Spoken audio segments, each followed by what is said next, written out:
Hello, everyone. I'm going to get started. It's about 1 o'clock. It's Wednesday, April 27th, and I'm happy to have you here.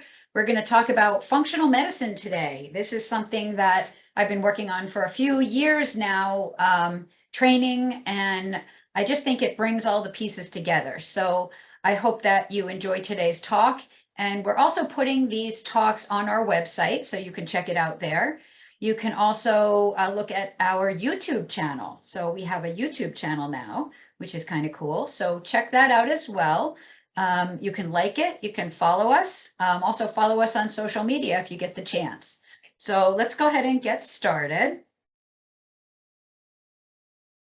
First, I have to do a disclaimer. So the following is not intended to diagnose or treat any medical condition.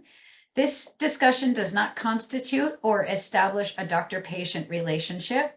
The information I'm going to give in this lecture is for informational purposes only, and I don't have any vested interest in any product, any company. I'm not being paid to advertise. So that being said, let's get going. So here's the challenge. Healthcare nowadays is very expensive. So I was just looking at some statistics. So back in 2008, about 16% of the GDP was spent on healthcare, which amounts to about $2.3 trillion a year. And the estimates are saying that by 2023, by next year, the average expenditures on healthcare is going to be close to $4 trillion a year. So I think for $4 trillion, we really should be making people a lot better, a lot faster. What we're doing is not working. It's very inefficient, it's very ineffective, and the current healthcare model is really Band-Aid medicine, where you come in with a symptom, you're given a treatment, you're given a pill, you're given a procedure to alleviate that symptom. So we're not really healing anything. We're just kind of treating symptoms and prolonging and creating more chronic disease. So the emphasis really is on acute illness, not preventing chronic issues. We're not addressing the underlying causes of these issues. So that's where functional medicine comes in. So to address this chronic dilemma that we're currently facing, we have to recognize that chronic illness is long-term. It's not something that has happened overnight. It's something that's happened over years, and it's happened because of a couple of different things. It could be our genetics, it could be the way that we're wired, and certain things that we're exposed to during our lifetime, certain stimuli are going to turn those genes on or off. So the epigenetics is the ability for us to actually impact those genes and turn them on or off. Our ADL, so our activities of daily living, of course, these are going to play a role in how we feel. These are going to play a role in the different conditions that we develop, and also the environment. So the more our environment is changing, the more we're exposed to more toxic materials, the more we're exposed to environmental allergens, the more our livers have to work. So the liver can only detox a certain amount before it starts to get overloaded. So when we start to see toxic load levels, when our parents were young, they had very low toxic load. There wasn't the amount of genetic modification. There wasn't the amount of pesticides. There wasn't the amount of chemicals in the environment. And then when we were born with a low toxic load. So we had a lot of flexibility to kind of store toxins as we grew up. Our children were born with a greater toxic load because we had developed a toxic load over time. And then their children, unfortunately, are going to be even exposed to more toxicity and have a higher toxic load. So the incidence of chronic illness is probably going to increase. So functional medicine tries to address this by really doing a really thorough, proper assessment, looking at the lifetime, looking at how you got to where you are today, and also developing a treatment that's very personalized for you, and also helping to teach and understand how to prevent illnesses from becoming chronic, from getting worse. So now there's a lot of types of medicine, which I think is interesting. So our conventional medicine model is really disease focused. right? We have to go in, you have to have symptoms. They have to be able to call your illness something before they can treat it. There has to be a diagnosis code that they can put on it before they are able to treat it, or else they'll say, you know, you may have this, but come back when it gets worse. Once they can label it, then they can try and do something about it. This type of medicine really addresses things using drugs, using surgery. This is really known as the Western medicine model. Next is alternative medicine. So this would be things like chiropractic. This would be things like acupuncture. Alternative and complementary medicine are very similar. Alternative uses medications that are closer to nature. So these are our supplements. These are our herbs. Complementary medicine uses alternative medicines and sometimes uses them in a hybrid. So you may do some energy work. You may do some supplements. You may do some chiropractic. Integrative medicine kind of combines all of the above. So you may get some conventional treatments. You may get some alternative herbal therapies. You may get some acupuncture or chiropractic, and it treats them as though you're getting, you know, different methods of treatment. Functional medicine differs because functional medicine treats the patient. It doesn't treat the disease. So you're really looking, I call it puzzle medicine. You're looking at a range of symptoms that a person presents with, and it's kind of like puzzle pieces spread out all over a table. And what we're trying to do is we're trying to put that puzzle together to figure out how that person got where they are and how we can best organize their treatment so that they can get better in an organized and successful way. So principles of functional medicine. So really, we recognize in functional medicine that every person is biochemically different. We may all be human, we may all have the same physiology, but nobody's physiology works the same. It's also very patient-centered. So it's not based on the certain doctor, it's based on the patient, that individual patient, based on their history and their lifestyle and their approach to getting better.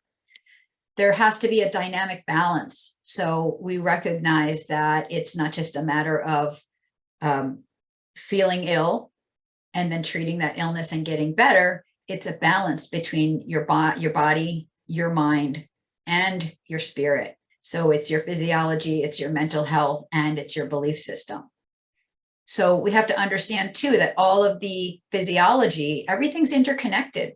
Your heart doesn't work in a vacuum. Your lungs don't work on their own. Your liver, your stomach, your adrenal glands, they all have to work together in a connected, almost a web-like system. And then we notice also that we have to recognize that health is about being positive about life. It's not just the absence of disease. So you can be absent of disease, but still have a terrible outlook.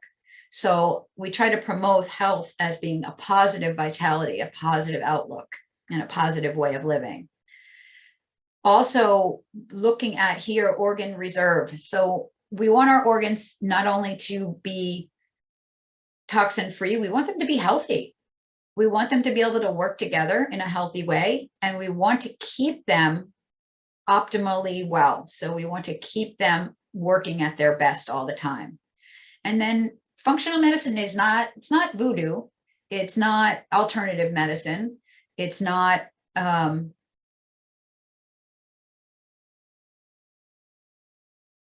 would I say that? It's a science. Functional medicine is science. We use physiology. We use medical research. We use herbal therapies. We use pharmacology. We use all of the known methods to treat a person. So it's not just reaching, it's not making up stuff as we go along. So it's really based in science. It's principled in science. And so those different biologic symptoms that we were talking about, functional medicine recognizes that a person's health can be broken down into basically 7 different systems. Okay, assimilation, defense and repair, energy, biotransformation and elimination, transport, communication, and structural integrity. So really, this is what we look like. It's all interconnected. Everything, relates to something else, and everything has an effect on something else. So root cause medicine is really systems oriented. The treatment has to be personalized because no two people are going to dysfunction in the same way, in the same direction at the same time. So it has to be a comprehensive plan in order to address all of the dysfunction and get somebody back online. And it really is a science, but it's also an art. I think the art comes in knowing how to relate to a person. The art comes in knowing how to talk to someone. The art comes in knowing how to be empathetic, caring, and to be able to work with them, because it's not a quick process. Functional medicine is not going to be an overnight, take this pill and you're better. It could be a 6 month, it could be a 1 year, 2 year, 3 year, or even a lifetime endeavor. So to be present and to partner with that patient, I feel, is very important. So assimilation. So assimilation really has to do with how well we take in our nutrition. And then once we take it in, are we able to absorb it? Are we able to use it? Is our microbiome healthy so that we have more good effects in our microbiome than bad or pathological? And respiration. What are we taking in the air we breathe? So are we filtering properly? Are we getting the right amount of oxygen? So all of those things are part of the assimilation part. Defense and repair. We all know how important this is. So our body has to have a defense. Our immune system. Inflammation. Inflammation can be good. Inflammation can be bad, right? We want a little bit of inflammation when we're exposed to something to be able to get rid of it. But if we have too much inflammation for too long of a period of time, we can get some detrimental effects from that. Looking at infection. So if we do have an infection, we do need to be able to repair that. And the microbiome. So the gut is incredibly important. And so we need to, the gut acts as a defense against insult to the immune system. So it also helps to repair. We want to make sure that we repair the gut and make it strong so that we're able to filter out any pathogens that aren't supposed to be there. Energy. So we all know what it feels like to not have energy. So energy regulation and also mitochondrial function. So mitochondria are little components in every cell in your body. And what the mitochondria does is provide that power in order to make proteins, in order to supply the energy. Mitochondria are also very, very sensitive to damage. They're sensitive to oxidative stress. They're sensitive to inflammation. So if your body is not working properly, if you're not feeling well, it's clear that you feel less energy. So we've all felt that, where we get up and we just don't feel well. And a lot of times it's because we're inflamed or because we're fighting something off. And healthy mitochondria is really a way to make that whole energy system more efficient. Communication. So communication has to do with your endocrine system, our hormones. So that's our brain telling different areas of our body that they need to turn on or turn off. So whether we're talking about the thyroid, the adrenal glands, whether we're talking about the ovaries or the testicles, endocrine system is going to help to regulate whether we need to turn on those systems or whether those systems are working well, we need to turn them off for a little while. Neurotransmitters, they're so important because, of course, it gives us information. It helps the signals from the brain to the body. It helps the signals continue along those nervous pathways. And then our immune messengers. So these are, when our immune system is stimulated, these are the little chemical messengers that kind of float around and they let us know whether we need to increase inflammation, whether we need to decrease inflammation, whether there's a foreign body present, whether we need to be inflamed or not. Our transport systems, obviously our blood and our cardiovascular system and our lymphatic systems, these are super important. So we can help to control any inflammation and we can get all those nutrients to the places where we need to get them. And then biotransformation and elimination. We can not get rid of toxins if our liver isn't able to properly package them, collect them, and get rid of them. So ways to detoxify could be the liver, pushing things into the intestine and then, through urine or feces, or sweating. So there's different ways to detoxify, but if this system doesn't work, all those toxins have to go somewhere. And oftentimes they'll go to the brain they'll go to the bones, or they may go to fat tissue. So we have to make sure that these systems are working properly so that we don't store toxins where they don't need to be. And then, of course, structural integrity. So every cell has a membrane. And of course, we have structure. We have our bones, our cartilage, our ligaments, and our tendons. All of that needs to be integrally integrated, and has to be very strong. And then I think to top the list, of course, is our mental, emotional, and spiritual selves. So we need to connect our brain to our heart. We need to have a good outlook on things. We need to make sure our brain is healthy and working well. Our cognitive function has to be optimal. We have to make sure that our emotional self is healthy. So feeling grief, feeling sadness, feeling happiness, we have to be able to experience all of those, let them pass through us, and let them have meaning and purpose. And also having a connection with a higher being. So having that spiritual connection is really important. So again, you can see now how emotional, mental, spiritual, how each of these things can interconnect with each of these nodes here. So if something goes wrong with your digestion, it can have an effect on the rest of your body. So functional medicine looks at each of these systems and tries to see where something is going wrong and how it could be influencing everything else. So functional medicine, to summarize, is really finding the root cause of why you don't feel well. It's not about not feeling well, finding a symptom and then treating that symptom. It's a systems-oriented approach. There's a big role of diet, stress levels, physical activity. And then we have to also look at the amount of degradation that's going on in the environment and how that's going to impact our toxicity levels and our toxic load. And I thought this was really interesting. So from a functional medicine point of view, you can have one condition like obesity and have many imbalances. So obesity can be caused by inflammation, hormone dysregulation, certain genetics that we're born with, and then certain ADL, certain things that in our daily life have turned those genes on, diet and exercise, or lack of diet and exercise, and then mood disorders. So that's going to certainly impact your mind. It's going to impact the way you look at life. And another way to look at this is that you can have one imbalance, like inflammation, and that can cause many conditions. So it's not just a one-way road. You can have inflammation, and that can be influenced by heart disease, can cause inflammation, depression can cause inflammation, arthritis, cancer can cause inflammation, and diabetes can have an impact on inflammation. So part of what we do at Root Cause Functional Medicine and Morris Spine and Sport is we really use a therapeutic partnership, which is important when you're trying to treat a patient. And to me, a therapeutic partnership has a couple of different components to it. So first of all, it's collaborative. So it's not my job to just tell a patient what to do. The patient needs to have a knowledge of themselves.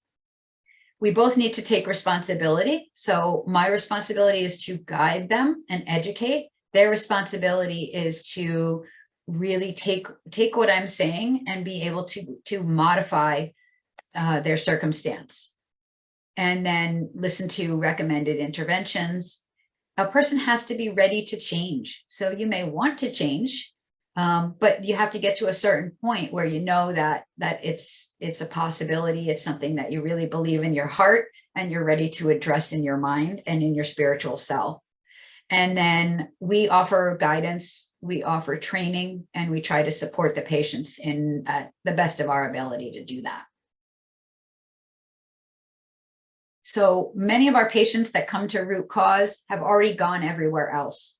They've seen a number of specialists and they seem to get the same answer, or they get another medication, or they get another test done. And they're kind of on this rotating wheel where they're just going around and around.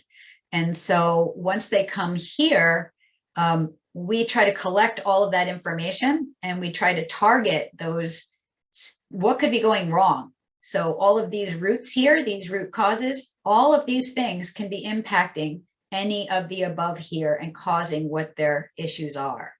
So instead of just looking at an issue and then finding a treatment for it, we try to look underneath here and we try to find all of the root causes and address them. So we try to personalize your plan.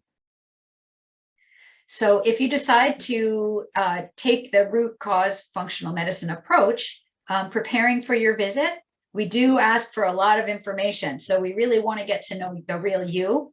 So there's lots of paperwork. So there's an initial intake questionnaire, which is very comprehensive. Really, it's a whole life questionnaire. A metabolic assessment form, which looks at from different systems in the body. It looks at your symptoms and when you have them. We look at a food diary. So we want to know what you're eating and we don't judge. So we ask you to write down whatever you are eating and tell the truth. Toxicity and stress questionnaires, an ACE questionnaire. So this is an adverse life experience questionnaire. We want to know what you've been through in your life. People with higher scores on this particular questionnaire tend to have more root causes in their healthcare. And then we look at lab work, we look at testing, and we also look at your medical records. And then our program plan. So once we review, once we get all your paperwork, we'll schedule your first visit, which is about 2 hours long, where we go over every single paper. We go over your life history, and then we start to make up a plan. And usually that plan will involve some type of a food plan, a supplement plan, but also we may want to do some extra testing, like food sensitivity testing, some extra blood work, sometimes stool testing, sometimes nutrient testing. So we really want to focus and find out all those little bits and pieces that could be causing your root causes. And then sometimes we'll refer to a culinary nutritionist. So if we get a food test back and you have a lot of food sensitivities that are causing inflammation, if you need help organizing a diet, we don't want you to have to do it alone. So we do have a lot of resources available, functional medicine coaching. We have a culinary nutritionist that we work with. We also have personal trainers, and we have a lot of personal training modalities here. So to get you on a good, solid exercise plan, we can offer that as well. And then one thing that I think that we do better than most is that we're very accessible. So when you call, we're here.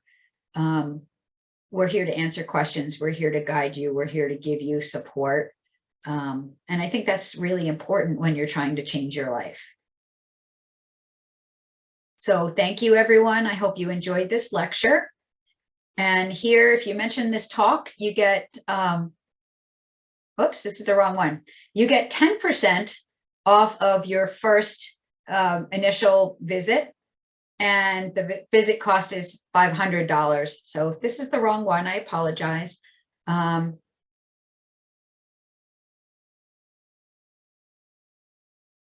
So like us on Facebook, like us on Twitter, like us on Instagram. Give us a review on Google if you're happy with our services. And we hope to see you in the office. The number 973-285-0888 or email us at info@morrisspineandsport.com. And now we actually have online scheduling, so it makes your life a little bit easier too. All right, thanks everyone. Have a great afternoon.